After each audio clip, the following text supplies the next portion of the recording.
Medici di base del Veneto orientale, il Sandonatese, Portogruaro e Jesolo sotto la lente di ingrandimento della Guardia di Finanza. Un'indagine partita già da oltre un anno e che vede coinvolti con l'ipotesi di truffa allo Stato una ventina di medici di base dell'ASL 10, alcuni dei quali sarebbero già stati raggiunti da avviso di garanzia. L'inchiesta delle Fiamme Gialle avrebbe portato alla luce un giro di finte visite domiciliari programmate mai effettuate, ma per le quali i medici avrebbero presentato all'ASL 10 normale richiesta di rimborso. In questo momento stiamo collaborando già da un anno e mezzo con la Guardia di Finanza che ha avviato questa indagine, abbiamo fornito tutte le indicazioni che ci sono state richieste, stiamo collaborando con loro, poi c'è il segreto istruttorio, aspettiamo l'esito delle indagini. L'indagine delle Fiamme Gialle colpisce al cuore un servizio importante per la collettività, quello dei medici di base, dura la reazione dell'ordine. In questa vicenda ovviamente mi trovo assolutamente amareggiato perché è una situazione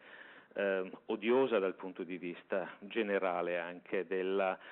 ruolo che la medicina generale ha nel nostro sistema e quindi sono molto preoccupato e attento all'evoluzione della situazione. Secondo quanto appurato dagli uomini della Guardia di Finanza, i medici programmavano mensilmente le visite, ma a quanto pare non le effettuavano, si limitavano a delle telefonate, visite di cui però chiedevano regolare rimborso all'ASL, 25 euro a visita oltre lo stipendio, e c'erano medici che effettuavano anche 70 visite al mese, si parla di 50.000 euro in totale intascati per visita, un operato, spiegano all'ordine dei medici, che non potrà, se appurato, non essere sanzionato. Se noi avessimo contezza da parte della magistratura attraverso i documenti